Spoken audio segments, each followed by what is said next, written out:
I just had the experience of reading about my own death. Oh my. So it's on my mind, more Well, than usual. I'm going to ask you a question about it today. Okay, good. That's a perfect introduction to my memoirs. Thank you both for entertaining me. I Please. just miss it. Okay. In somewhat of a surprise, Ron Paul won the strawman poll at CPAC last week.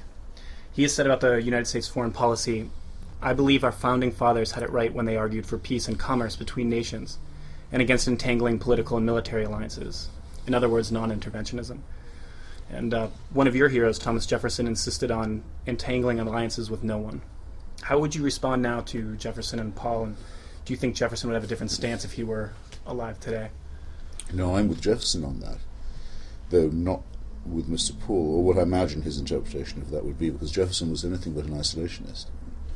Jefferson actually believed the United States should be an empire. It didn't have the connotations it does then. Doubled the size of the United States by dealing with the French. Would have made Cuba part of the US along with Florida. Hope for that to happen one day. Don't know what Mr. Paul would have said about that. Let's take a present case. And what could be nicer for all concerned than for us to have a free trade agreement with the good people of Persia? Great civilization. Incomparable, actually. Tremendous resources, highly intelligent people, completely locked out of the world by a fetid theocracy that won't allow normal relations to be resumed really with any country, not just the United States, because of its ideology, because it would rather go for a warfare policy, bankrupt its people, leave them open to the next catastrophic earthquake, which is going to be in Tehran, does nothing to earthquake-proof the country, builds nuclear facilities underground, makes irrational attacks on what I would call, there's no need for the prefix Western, civilization. Made them every kind of offer we can. Come back into the fold. President Obama even said he wants the Islamic Republic back into the fold, which I don't think is possible. It's because it's an Islamic Republic that it's out of the fold. So what does Ron Paul say about that? I bet you he says President Obama joins the drumbeat for war, which of course he isn't doing. This is not a choice that we have conditioned. So just to take the most salient example I can think of from the front pages, it means that what Ron Paul says is essentially empty.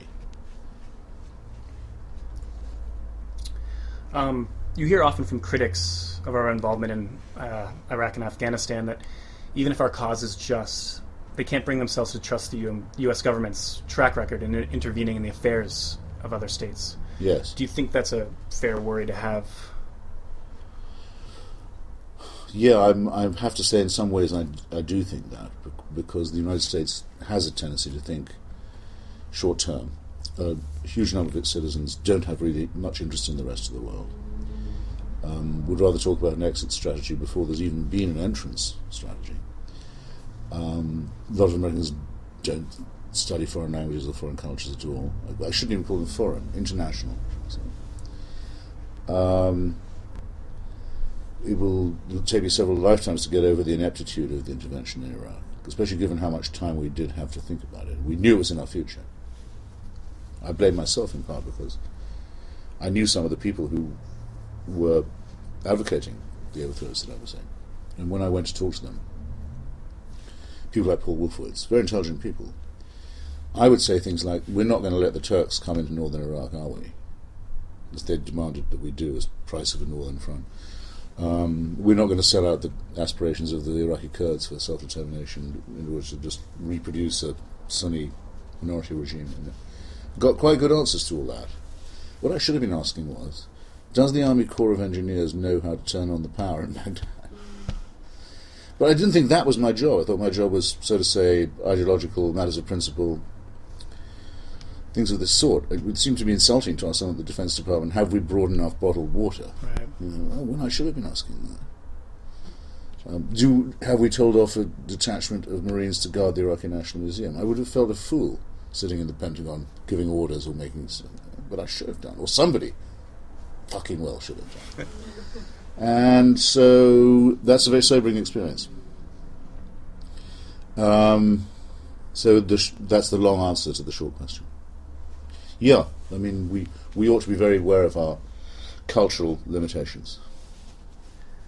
I'm sure you've heard the quote, Afghanistan is the graveyard of empires. How do you respond to those who may agree with you in principle of the need for a democratic state in Afghanistan, but think that it's an impossible task? But Well, Afghanistan is also the creation of empires. I mean, if you take the case everyone probably does remember, the destruction of the Bamiyan Buddhas, great cultural treasure of humanity, by the Taliban and Al-Qaeda, at the urging of Al-Qaeda, in fact, at the urging of Osama bin Laden, because these amazing monuments were not Islamic, because they testified to the fact that Afghanistan is the creation of Greeks, Macedonian Greeks actually, Alexander the Great's army, Hindus, there are many Christians, Buddhists, and so on. That couldn't have happened without the clash of, or the meeting point, the symbiosis of empires. So there's a truism to say this. In fact, the British once lost an entire army in Afghanistan. I mean, literally only one person came back, a doctor, I've forgotten his name, from Jalalabad. But they were able quite easily, not long after that, to restore their power in Afghanistan, to redraw the boundaries, I think, in the Durand Line, probably in a bad way. But nonetheless, it's not true to say that no one's ever succeeded in making a difference from the outside in Afghanistan, or indeed in India, which is what this was part of. India, you could say, was a graveyard of empires. It was also the creation of the British Empire as a country, albeit at the price of partition. It's a bit like saying democracy is not for export. Yes, it is. I mean, the French monarchy wasn't democratic, but without French weaponry there would have been no American Revolution. You'd never have heard of Thomas Jefferson if it wasn't for King Louis. So, history is ironic, and slogans of this kind have very little use in understanding them. In fact, they're of no use at all. The Russians, though, it's true, until the huge mistake that Brezhnev made in the late 70s, had consciously stayed out of Afghanistan. They thought the great historical lesson was, don't ever put your own soldiers in there. And, okay, everyone should bear that in mind, yes. how do you see the conflict with Islamic jihadism ending? Do you see any historical analogies or? Yes, all jihads have always failed. Either they've been defeated or they've collapsed inwardly because of the impossibility of what they demand. Currently, the great demand of the jihadists, the one thing on which they all agree, Al-Qaeda or not, is on the restoration of the caliphate, the old Muslim empire. Incidentally, those who think these people are anti-imperialists are wrong precisely to that extent. They not only want an empire, they want an old one back, which is even more reactionary than wanting a new one. Well, what happened to the last one? Why does bin Laden say everything went wrong in 1918? Because it did. Because the Turkish Empire allied itself with German militarism, declared it a holy obligation of all Muslims to take Germany's side in the First World War. Big mistake. Hoped they would get the Muslims of India to rise against the British Empire. They didn't. Ended up not just losing the war, but losing their caliphate. They haven't got over that. So it's reassuring to know that what they demand is impossible. They couldn't get it, even if we wanted them to have it, even if we thought maybe that would shut them up. They still can't have it. If they had it, they couldn't run it. You can't run anything like a modern society out of one book and its barbaric precepts. You can't run a modern society, or even a pre-modern one, really, if you deny yourself the talents of half your population, the female half. And so forth. And there's no real religion, furthermore, can't define a nationality. I mean, the only real attempt in the 20th century to create a state based on Islam was Pakistan. It was a failed state in every possible definition of that word, and slaughtered half its own people in Bangladesh. People forget this. Fell apart. Is falling apart now, because there's nothing that gives enough commonality between a Baluchi, a Punjabi, a Kashmiri, and so on. The fact that they think the same religion. No. Anyway, which version of Islam is it going to be? I can think of 5, none of which would work, all of which hate each other. So no, their defeat is inevitable. It's just going to be very painful and boring to have to do it. And it will involve us saying just one thing that they say, only one. we understand this bit about being offended and having unalterable convictions. We can be offended too, and we also have principles that we would never change. Right. I'd like to hear a bit more of that. Changing tracks a little bit. Do you believe in some kind of free will, or do you subscribe to determinism, incompatibilism? Determinism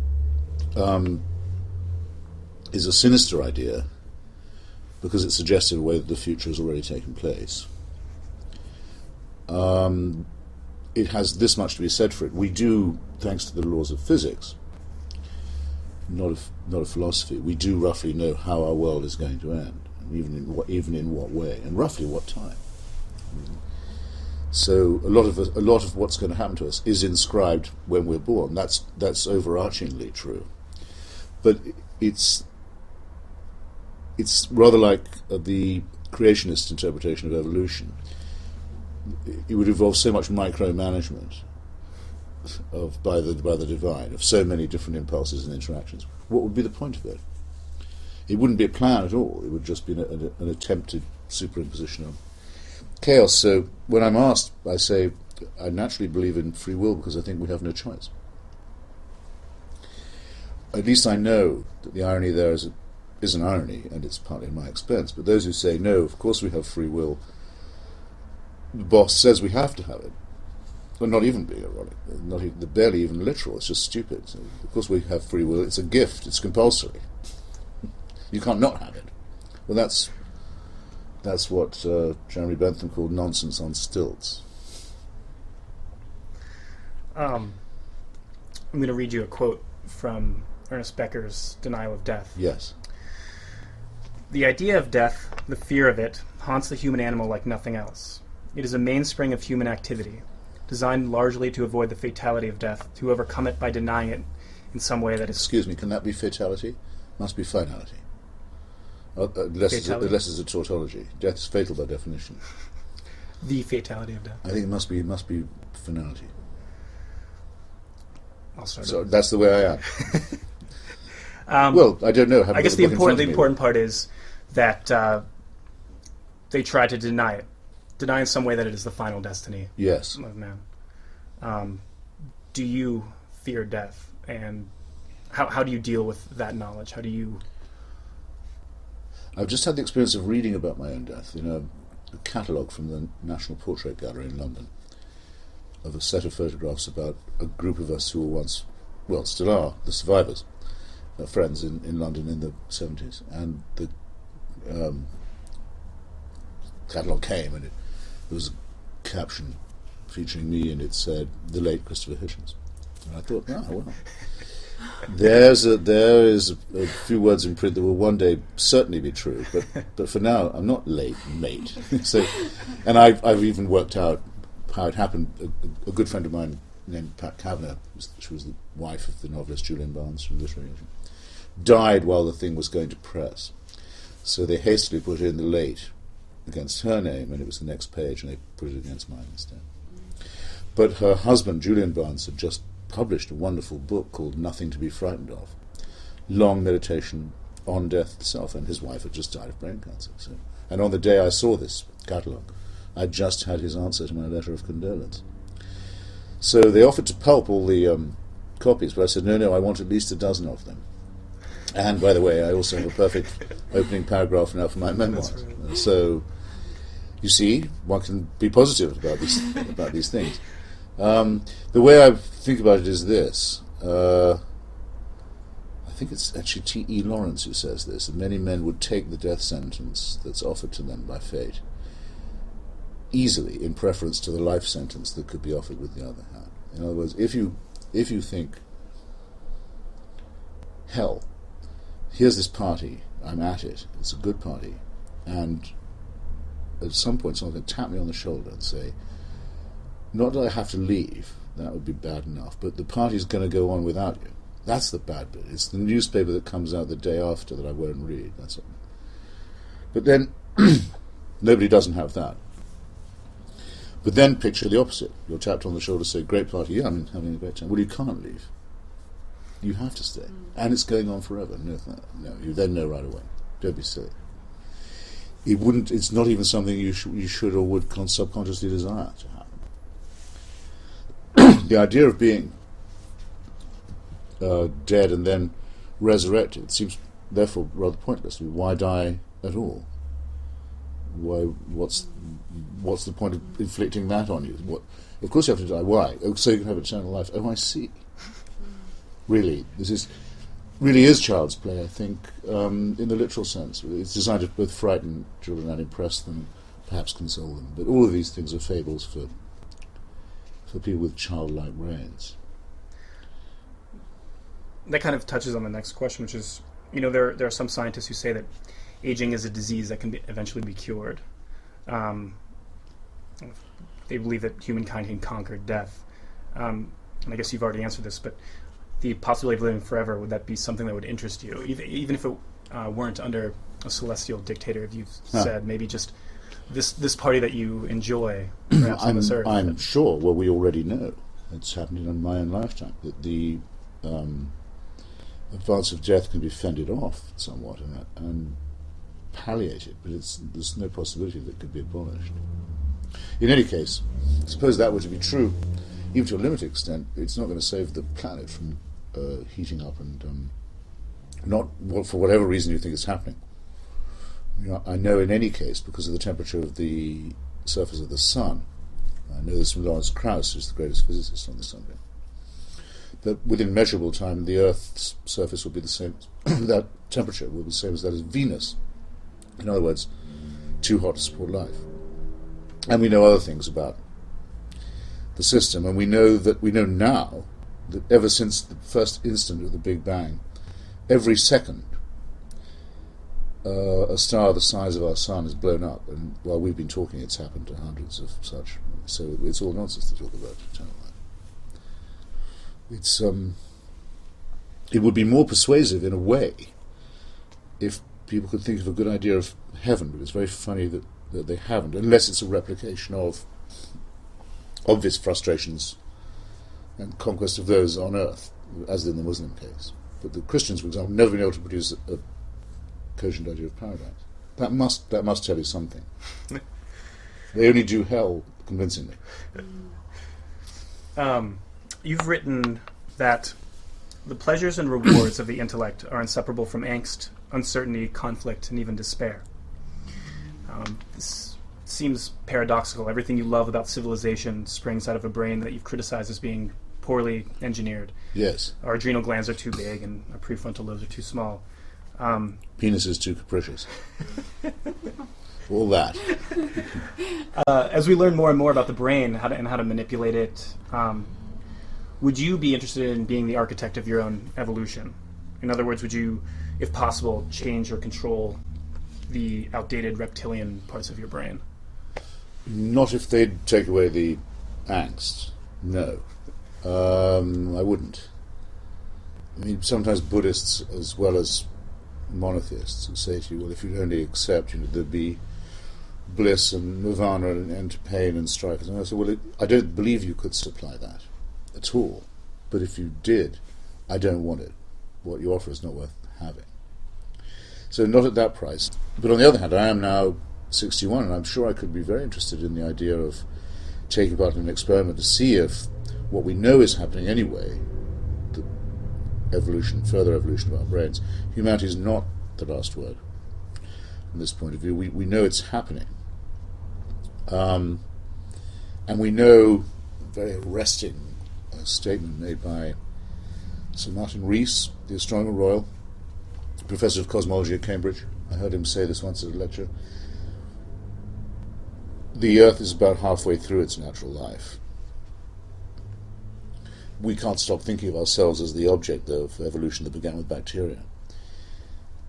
When our sun burns out, if there are any creatures to watch it happening, they won't be human. They'll be as far from us as we are from bacteria. To take a small part in advancing that process, peering a little further, I wouldn't mind. But I always measure these things against these tremendously impressive, superimposing facts about the cosmos and about evolution, which is a millimetrical process. Great. I'm afraid. I mean, it just in the last few centuries, it seems there are just a few little. I mentioned it a couple of times in my book, and there's more now about brain evolution. It is happening. Will happen. And it's funny because they do seem to take the form of improvements, or at least good adaptations. That we can't lose the idea that somehow there is an upward curve. But that's probably an illusion. Best to live without illusions.